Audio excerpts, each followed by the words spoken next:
Now, many of you have been coming to this event for several years, but IDRF Gala this year has a special significance because this year IDRF has completed 20 years of its service.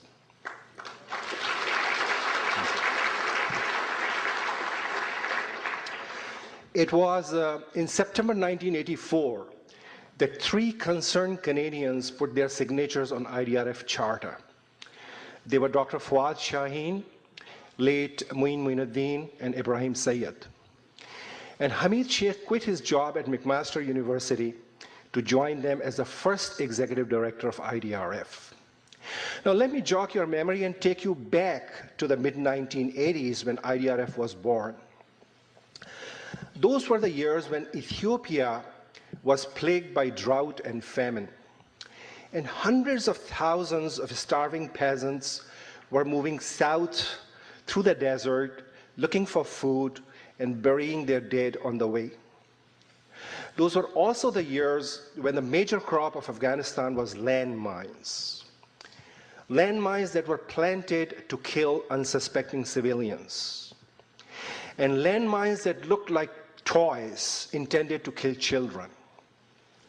Those landmines produced over 250,000 mutilated amputees who dragged themselves through the streets of Kabul, Peshawar, and Quetta. So that was the atmosphere in which IDRF was born.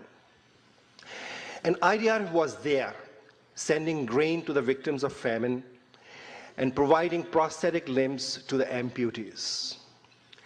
Over the past 20 years, IDRF has created thousands of supporters like you across Canada and all over the world, and has helped millions of impoverished men, women, and children. But these 20 years have been the years of constant firefighting, moving from crisis to crisis, providing food and medicine here, wiping the tears of rape victims there, planting trees, digging wells, helping the blind, setting up schools, creating jobs, and providing basic health care to the needy. We can go on and on counting the successes of our IDRF, and we have had countless successes. But the story of IDRF is not entirely the story of successes. A major failure that IDRF has encountered is that it has not been able to change the world. People who had created IDRF had a dream. They were dreaming of a world in which we don't have to fight fires. A world in which every penny of your donation is spent on developing happy, healthy communities that contribute to the prosperity of humanity. And a world in which every human being, regardless of color or religion, is treated with dignity and justice. But unfortunately, it has not happened. We live in difficult times. We live in an age when the very future of humanity is not certain. Now, it's fascinating to read the story of human creation as it comes to us through the Quran. When God declared that he was establishing an assistant on earth who would take care of this planet for him, the angels could not understand his wisdom. And they said that the assistant that God was planning to create would cause havoc and bloodshed on earth. But God did not offer them any explanation. He simply replied to them that he knew what they knew not.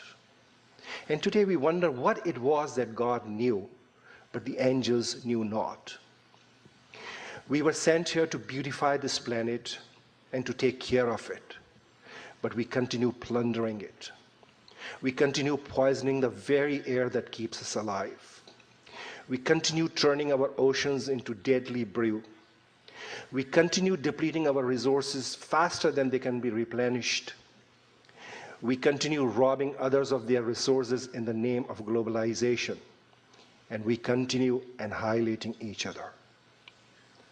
Humanity is committing suicide. And we wonder how long it will take before we drive ourselves to extinction. We certainly live in difficult times. We live in a brave new world in which we have divided humanity into two classes. We have humans and we have subhumans. Every human is unique with a name and a face, but subhumans have no names and no faces. Human children have parents and siblings. They grow up and fall in love. They get educated and become doctors and engineers and lawyers and politicians. But subhuman children have no mothers and no fathers. They have no sisters and no brothers. They don't grow up and they don't fall in love. They don't get educated, and the only career for them is to become suicide bombers. Indeed, we live in difficult times. We live in an age when our alliances change like the weather. Old history is wiped out and new history is written and rewritten as old friends turn into new foes and old adversaries become new partners. We stopped counting at 6 million, but the Holocaust continues. The Holocaust continues until this day, as we remove old tyrants and replace them with new tyrants who continue their reign of persecution and terror. Persecution breeds terrorism, and terrorism leads to more persecution. Where was the shock and awe when the world witnessed thousands of Kurdish men, women, and children lying dead in the valleys of Iraq? And what was the world doing when we saw hundreds of thousands of bloated human bodies floating in blood-red rivers of Rwanda? What was it that God knew, but the angels knew not? We failed to stop that bloodshed. We failed to stop that bloodshed, and if we failed to stop it, then we were responsible for it. If we were not part of the solution, then we were part of the problem.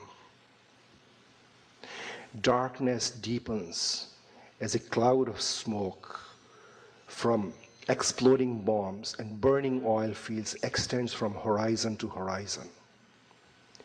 Humanity is waiting for a ray of hope, a beacon of freedom, and a messenger of human dignity. Even the twinkle of a star or the glow of a firefly can provide the guiding light. Let Canada be that star. Let Canada be that firefly.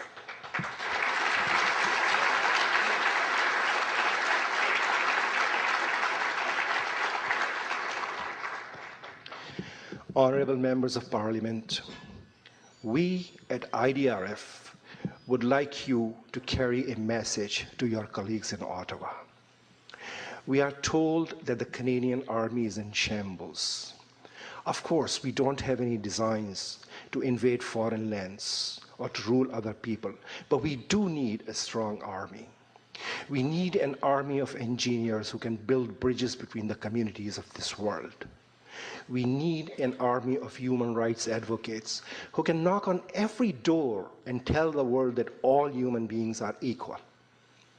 Humanity is bleeding. And we need an army of paramedics who can put soothing ointment on its wounds. If we don't become a part of the solution, then we'll certainly be a part of the problem. Thank you very much.